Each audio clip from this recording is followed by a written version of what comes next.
Hello friends, आपल्या सर्वांची आवडती मालिका तू ही रे माझा मितवा या मालिकेच्या आजच्या गुरुवार 26 मार्चच्या एपिसोडमध्ये असं काहीतरी घडलंय ज्याचा आपण कुणीच कधीच विचार केला नव्हता.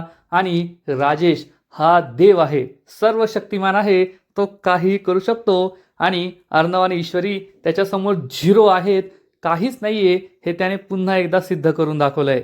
मग नेमकं असं घडलंय तरी काय? तर फ्रेंड्स, आजच्या एपिसोडमध्ये एकीकडे अर्णव आणि ईश्वरी राजेशचं सत्य सगळ्यांसमोर आणण्याचा प्रयत्न करत होते. पण कदाचित राजेशला अर्णव आणि ईश्वरीचा सगळा प्लॅन आधीच माहीत पडला होता. त्यामुळे राजेश हा रूममध्ये चोरी करायला आलाच नाही, तो घराबाहेर पडला. परंतु नियतीच्या मनात काहीतरी वेगळंच होतं आणि राजेशचा चक्क एका मोठ्या ट्रक बरोबर ॲक्सिडेंट झालाय आणि राजेशची अवस्था खूप बिकट आहे. राजेश हा जवळपास मेलाय, मरणाच्या दारात उभा आहे. अंजली खूप चिडली आहे आणि अंजलीने चक्क ईश्वरी विरुद्ध पोलीस तक्रार केली आहे. ईश्वरी माझ्या नवऱ्याविरुद्ध खोटे आरोप करत होती, खोटे पुरावे सादर करणार होती.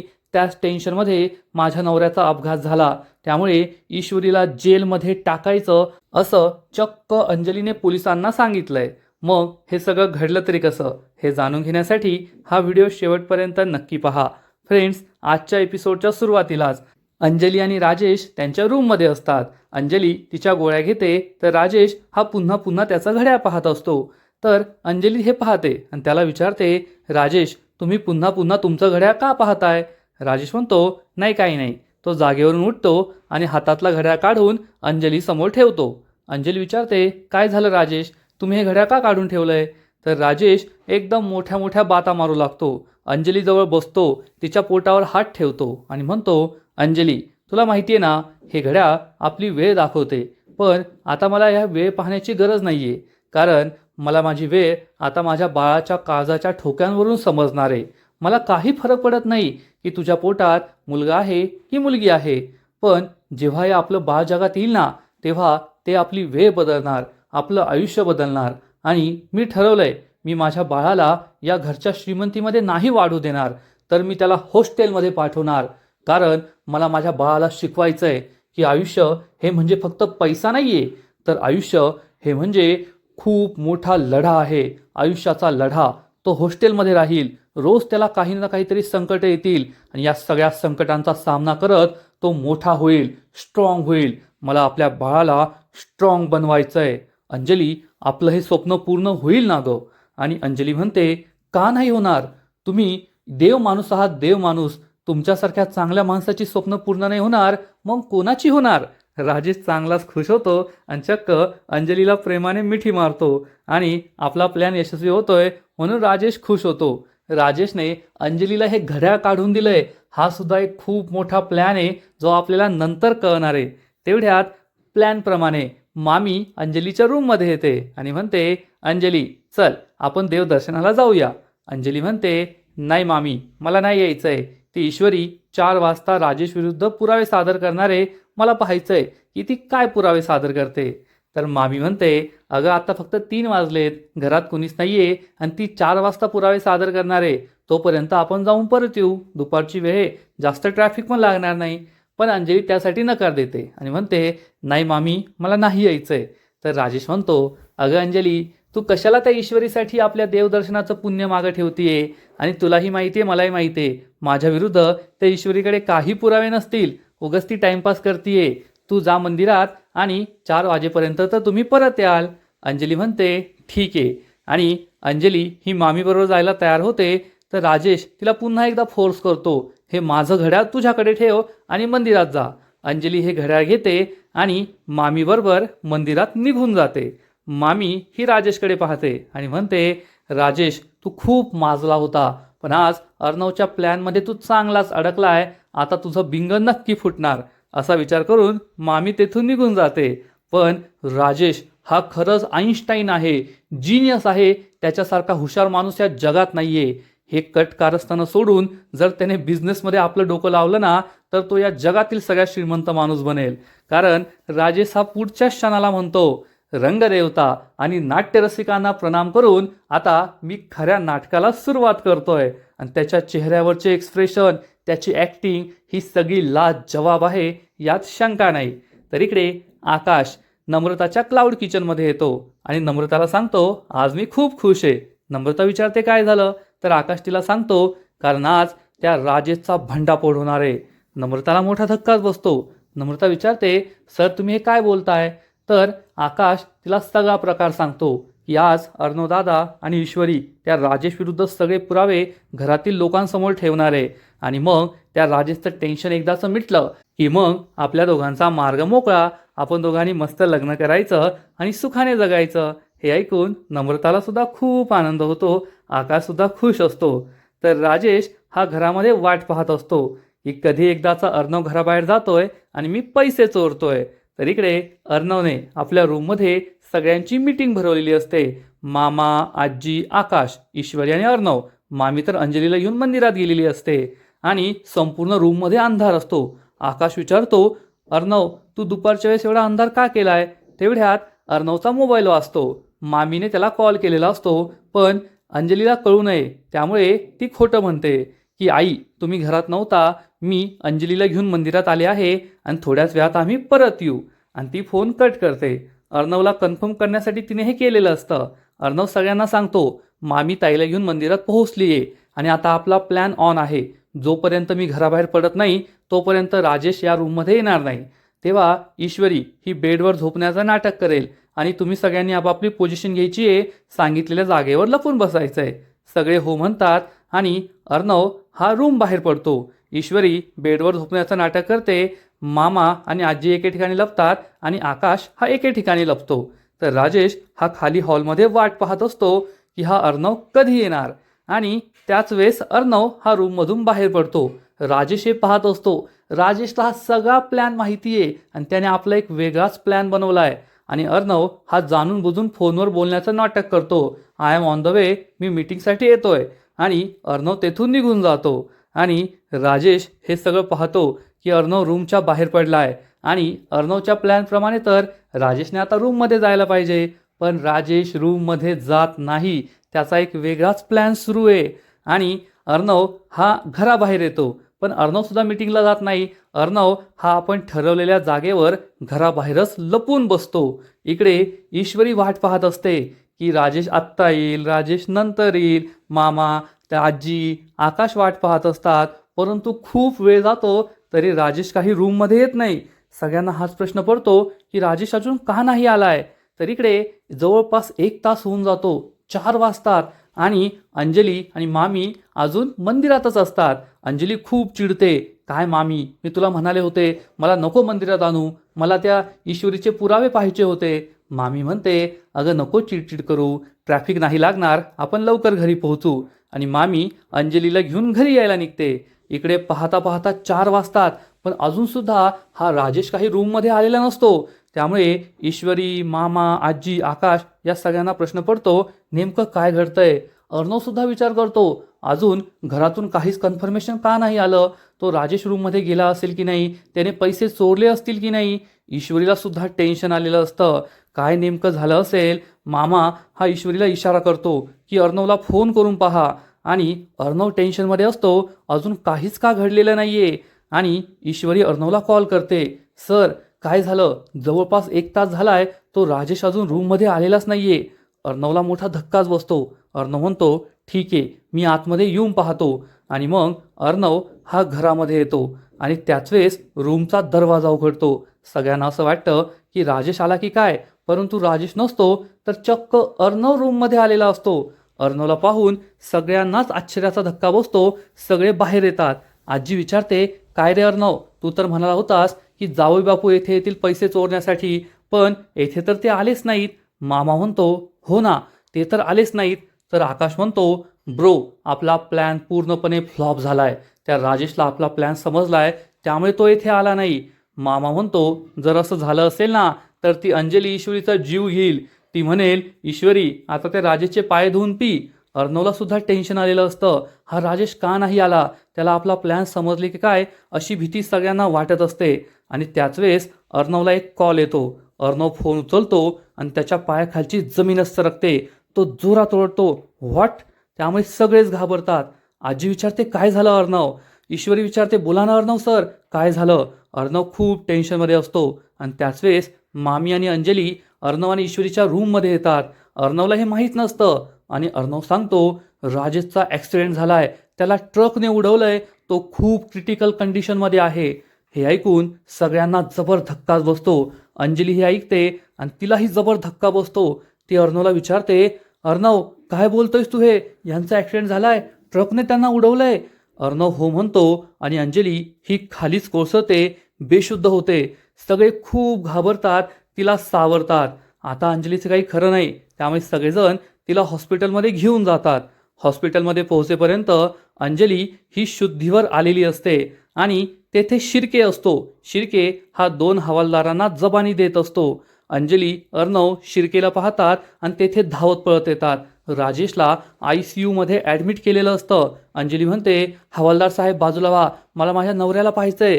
तर हवालदार म्हणतो, नाही नाही, तुम्हाला नाही पाहता येणार, डॉक्टरांनी सांगितलंय आधी तुम्ही जबानी द्या, मग तुम्ही जाऊ शकता. अंजली चिडून म्हणते, तुमचं डोकं फिरलं की काय? येथे माझा नवरा जीवन मृत्यूच्या मध्ये झुलतोय ICUमध्ये आणि मी तुम्हाला जबानी द्यायची का? तर हवालदार म्हणतो, ओ मॅडम, प्रोसिजर आहे, प्रोसिजर पूर्ण करावीच लागेल. अर्णव या हवालदाराला समजवण्याचा प्रयत्न करतो, पण हवालदार काहीच ऐकत नाही. अंजली ही रूममध्ये जाऊ लागते तर नर्स तिला थांबवते. अंजली म्हणते, कसा आहे माझा नवरा, बरा आहेत का ते? तर ही नर्स म्हणते, मॅडम ते खूप क्रिटिकल आहेत, आतमध्ये जाण्याची कोणालाही परवानगी नाहीये, तुम्ही बाहेरच थांबा. अंजली खूप चिडते आणि म्हणते, हे काय बोलताय तुम्ही, माझा नवरा आहे तो, मला आतमध्ये जावंच लागेल. पण नर्स अंजलीला काही मध्ये जाऊ देत नाही. ईश्वरी आणि अर्णव अंजली जवळ असतात, तिला शांत करण्याचा प्रयत्न करतात. ईश्वरी म्हणते, ताई शांत व्हा, घाबरू नका. तर अंजली चक्क ईश्वरी आणि अर्णववरच चिडते आणि म्हणते, हे सगळं तुमच्या दोघांमुळे झालंय, माझ्या नवऱ्याला काही झालं ना तर मी तुम्हाला सोडणार नाही. अर्णव, मला माझा नवरा या हॉस्पिटलमध्ये नकोय.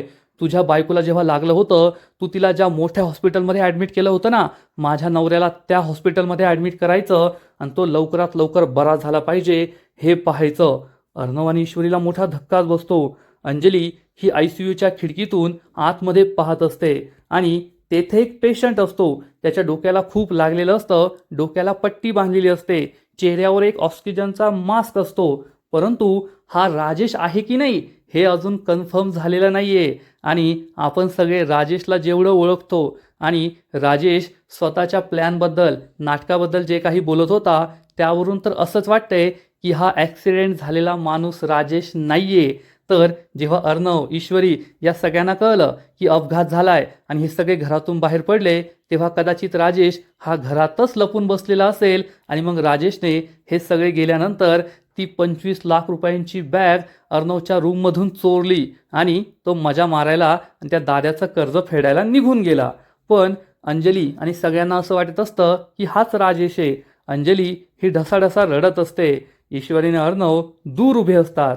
अंजलीच्या डोक्यात तर तिडीकच गेलेली आहे की हे सगळं अर्णव आणि ईश्वरीमुळे झालंय. आणि अंजली अर्णवजवळ येते, चक्क त्याची गचंडी पकडते आणि त्याला म्हणते, अर्णव, माझ्या नवऱ्याला काही झालं ना तर मी तुम्हा दोघा नवरा बायकोला सोडणार नाही. हे सगळं तुमच्यामुळे झालंय. तू डॉक्टरांची टीम बोलव, महागडे डॉक्टर बोलव, सगळ्या सुविधा येथे आण, पण माझ्या नवऱ्याला काही झालेलं मी सहन करणार नाही, त्यांना बरं कर. अर्णव आणि ईश्वरीला खूप वाईट वाटतं. अंजली स्वतःच्या नवऱ्यासाठी कोणत्याही पातळीला जायला तयार झालेली असते. आजी, मामा तिला सगळे शांत करतात, तिला जागेवर बसवतात आणि अर्णव हा खूप दुःखी होतो. अंजली ढसाढसा रडत असते आणि ईश्वरीला सुद्धा वाईट वाटतं, अर्णवला सुद्धा वाईट वाटतं. आता काय करावं हाच प्रश्न त्यांना पडतो. अर्णव खूप दुःखी होतो. ईश्वरी त्याला समजवण्याचा प्रयत्न करते, सर टेन्शन घेऊ नका, सगळं ठीक होईल. अर्णव चिडून म्हणतो, कसं टेन्शन घेऊ नको, परिस्थिती दिवसेंदिवस हाताबाहेर चालली आहे, माझ्या ताईचा माझ्यावरचा राग वाढतच चाललाय, आमच्या नात्यातील दरी वाढतच चालली आहे. मी त्या राजेशचं सत्य आज सगळ्यांसमोर आणणार होतो, ताईसमोर आणणार होतो, पण झालं उलटच. त्या राजेशचा अपघात झाला आणि आता ताई त्याला मलाच दोषी धरतीये की माझ्यामुळेच हे सगळं झालंय. तूच सांग सगळं कसं ठीक होईल. तर ईश्वरी म्हणते, सर पण मला काहीतरी गडबड वाटतीये, त्या राजेशने आपल्याला फसवलं तर नाहीये ना? तो राजेश रूममध्ये पैसे घ्यायला आलाच नाही, असं कसं होऊ शकतं? रूममध्ये पैसे घ्यायचं सोडून तो घराबाहेर पडला आणि त्याचा अपघात झाला. अर्णव म्हणतो, मी सिंदूर हे सगळं बोलायची आता वेळ नाहीये. आता दिसतंय ना की त्याचा अपघात झालाय, तो येथे मरणाच्या दारावर आहे आणि आपण हे सगळं बोलत बसलोय. अर्णव हा जाऊन बसतो. ईश्वरी त्याच्या शेजारी बसते. अर्णवला खूप टेन्शन आलेलं असतं. अर्णव हा टेन्शनमध्ये आहे, त्यामुळे ईश्वरी त्याला समजवण्याचा प्रयत्न करते. अर्णव सर, तुम्ही टेन्शन घेऊ नका, सगळं ठीक होईल. आणि अंजली ताईने तुम्हाला सांगितलंय ना की त्यांना मोठ्या हॉस्पिटलमध्ये ॲडमिट करा. तर अर्णव म्हणतो त्याची काही गरज नाही आहे, हे सुद्धा सुपर स्पेशालिटी हॉस्पिटल आहे, येथे सगळ्या सोयीसुविधा आहेत. परंतु ईश्वरी म्हणते नाही सर, अंजलीताई ह्या तुमच्यावर खूप चिडतील. जर देव न करो त्या राजेशचं काही झालं ना तर सगळा दोष आपल्याला देतील, त्यामुळे तुम्ही डॉक्टरांशी जाऊन बोला. अर्णव म्हणतो ठीक आहे. अर्णव डॉक्टरांजवळ येतो आणि म्हणतो मला राजेशबद्दल काहीतरी बोलायचं आहे. तर डॉक्टर म्हणतात या राजेश रिके, मलाही तुमच्याशी बोलायचं आहे. तर अर्णव म्हणतो मला त्यांना एका नेहमीच्या हॉस्पिटलमध्ये ॲडमिट करायचं आहे, तेथे सगळ्या सोयीसुविधा आहेत. तर डॉक्टर म्हणतात तुम्ही हे काय बोलताय, पेशंटची अवस्था खूप बिकट आहे, त्यांना इतर कोणत्याही हॉस्पिटलमध्ये ॲडमिट करता येणार नाही. उलट आम्हाला लवकरात लवकर त्यांची सर्जरी करावी लागणार आहे, नाहीतर परिस्थिती आणखीनच हाताबाहेर जाईल, त्यामुळे त्यांना कोठेही शिफ्ट करू नका. अर्णव आणि ईश्वरी म्हणतात ठीक आहे. हे दोघेही बाहेर येतात आणि आता काय करायचं हाच प्रश्न त्यांना पडतो. अर्णव म्हणतो तो राजेश दरवेळेस असं काहीतरी करतो ज्यामुळे माझ्यात आणि माझ्या ताईमध्ये काहीतरी दरी वाढेल, आमच्यात काहीतरी भांडण होईल. अर्णव ईश्वरीच्या खांद्यावर डोकं ठेवतो. ईश्वरी सुद्धा त्याला सावरते, शांत करते आणि म्हणते सर काळजी करू नका, असत्य कितीही स्ट्रॉंग असलं ना तर एक ना एक दिवस सत्यासमोर त्याला शरणागती पत्करावीच लागते आणि आज न उद्या त्या राजेशचा खरा चेहरा ताईंसमोर नक्की येईल. अर्णव खूप निराश झालेला असतो, दुःखी झालेला असतो, पण ईश्वरी त्याला सावरते. तर इकडे अंजलीची रडारड सुरूच असते, ती खूप टेन्शनमध्ये असते. अर्णव आणि ईश्वरी तेथे येतात आणि सगळ्यात आधी तर ईश्वरी ही अंजलीला समजवण्याचा प्रयत्न करते. अंजलीला खूप राग येतो आणि ती चक्क ईश्वरीला जोरात ढकलून देते. अर्णव तिला कसाबसा सावरतो. अंजली चिडून म्हणते माझ्याशी बोलायची हिंमत करू नको, माझ्या नवऱ्याची ही जी काही अवस्था आहे ना ती फक्त तुझ्यामुळेच आहे. सगळेजण खूप चिडतात. ईश्वरीलाही वाईट वाटतं आणि मग अर्णव अंजलीजवळ येतो, तिला समजवण्याचा प्रयत्न करतो. तर अंजली म्हणते तू तर गप्पच बस, तू तुझ्या बायकोची बाजू घेशील आणि मला ते नकोय. मामा अंजलीला शांत राहायला सांगतो आणि तेवढ्यात पोलीस इन्स्पेक्टर तेथे येतो आणि म्हणतो मला राजेश भोसले यांच्या बायकोची जबानी घ्यायची आहे. आणि अर्णव म्हणतो नाही सर, माझी बहीण प्रेग्नेंट आहे, आता तिची जबानी घेऊ नका, ती खूप टेन्शनमध्ये आहे. तर अंजली म्हणते नाही नाही, मला बोलायचं आहे, मला जबानी द्यायची आहे. आणि या इन्स्पेक्टरने 2 माणसांना आपल्याबरोबर आणलेलं असतं आणि तो सांगतो या 2 माणसांनीच राजेशला हॉस्पिटलमध्ये ॲडमिट केलं होतं. अंजली या माणसांसमोर हात जोडते आणि म्हणते दादा तुमचे खूप उपकार झाले, तुम्ही माझ्या नवऱ्याला इथे ॲडमिट केलं, पण हा अपघात कसा झाला. आणि हे 2 माणसं सांगतात आम्ही दोघे ट्रक ड्रायव्हर आहोत, आम्ही आमची गाडी बाजूला पार्क करून चहा प्यायला एका टपरीवर येऊन बसलो होतो आणि ज्यांचा अपघात झाला ते साहेब आमच्यासमोरच चहा पित होते आणि मोबाईलमध्ये काहीतरी पाहत होते. थोड्या वेळानंतर त्यांचा चहा पिऊन झाला आणि ते आपल्या जागेवरून उठले. मोबाईलवर बोलत बोलतच ते रस्त्याने जात होते, रस्ता क्रॉस करत होते, त्यांचं लक्ष नव्हतं. अचानक समोरून एक भला मोठा ट्रक आला आणि या ट्रकने राजेशला जोरात धडक दिली. राजेश हा 50 फूट हवेत उडाला आणि दूर जाऊन पडला, डोक्यावर पडला. त्याच्या डोक्याला खूप मार लागला होता. खूप लोक जमली होती आणि आम्ही त्या राजेश साहेबांना येथे हॉस्पिटलमध्ये ॲडमिट केलं. हे ऐकून अंजलीला जबर धक्काच बसतो. ईश्वरी, अर्णव, मामा, मामी हे सगळं ऐकत असतात. अंजली विचारते म्हणजे राजेश मोबाईलमध्ये पाहत होते, त्यांचं लक्ष नव्हतं आणि ते रस्त्यावरून जात होते का? तुम्ही त्या ट्रकचा नंबर वगैरे काही पाहिलं का?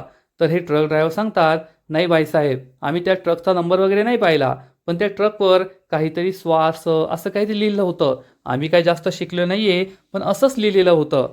म्हणजे हा ट्रक स्वास्तिक फॅशनचा होता असा राजेशचा सांगण्याचा प्लॅन आहे. म्हणजे सगळं काही अर्णव आणि ईश्वरीवरच शेकलं जाईल. आणि हे ट्रक ड्रायव्हर म्हणतात आम्ही तर एवढीच देवाकडे प्रार्थना करतो ते साहेब लवकरात लवकर बरे व्हावेत आणि लवकरात लवकर ते सुखरूप व्हावेत. हे ट्रक ड्रायव्हर तेथून निघून जातात आणि मग इन्स्पेक्टर म्हणतो आम्हाला अंजली भोसले यांचं जबाबी हवी आहे की हा अपघात कसा झाला, त्यांना कोणावर शंका आहे का? अर्णव म्हणतो नाही, माझी ताई आता जबाबी देणार नाही. तर अंजली चिडून म्हणते हो इन्स्पेक्टर साहेब, मला जबाब नोंदवायचा आहे. आणि अंजली ही आपला जबाब नोंदवू लागते. एक हवालदार सगळं नोंदवून घेत असतो आणि अंजली चक्क ईश्वरी आणि अर्णववर आरोप लावते आणि म्हणते, इन्स्पेक्टर साहेब, माझा नवरा राजेश भोसले हा सध्या खूप टेन्शनमध्ये होता, कारण माझा भाऊ अर्णव राजे शिर्के आणि त्याची बायको ईश्वरी अर्णव राजे शिर्के या दोघांनी माझ्या नवऱ्यावर घाणेरडे आरोप लावले होते. माझ्या नवऱ्याने खून केलाय, त्याचा एका खुनात सहभाग आहे असं ते म्हणत होते आणि माझ्या नवऱ्याविरुद्ध खोटे नाटे आरोप करत होते, खोटे नाटे पुरावे सादर करत होते. याच टेन्शनमध्ये माझा नवरा होता आणि या टेन्शनमुळेच माझ्या नवऱ्याचा अपघात झालाय, माझ्या नवऱ्याचा जीव धोक्यात आहे असं म्हणून अंजली चक्क ईश्वरी विरुद्ध पोलीस कंप्लेंट करते की ईश्वरीने राजेश विरुद्ध खोटे नाटे आरोप लावले, त्याच्या विरुद्ध खोटे नाटे पुरावे ती सिद्ध करणार होती. म्हणून राजेशला टेन्शन आलं. राजेश फोनवर बोलत बोलत रस्त्याने चालत होता आणि राजेशचा ॲक्सिडेंट झाला. आणि हे ऐकून अर्णव, ईश्वरी, मामा, मामी, आजी या सगळ्यांना जबर धक्काच बसतो की अंजलीने चक्क ईश्वरी विरुद्ध पोलीस तक्रार केली आहे. आणि आजचा एपिसोड येथेच संपतो. फ्रेंड्स, खरंच तू ही रे माझा मितवा या मालिकेचा आजचा एपिसोड खूप जबरदस्त होता. आणि राजेश हा सर्व शक्तिमान आहे, त्याच्या केसाला कोणी धक्का लावू शकत नाही एवढं मात्र नक्की. अर्णव आणि ईश्वरी त्याच्यासमोर झिरो आहेत, झिरो.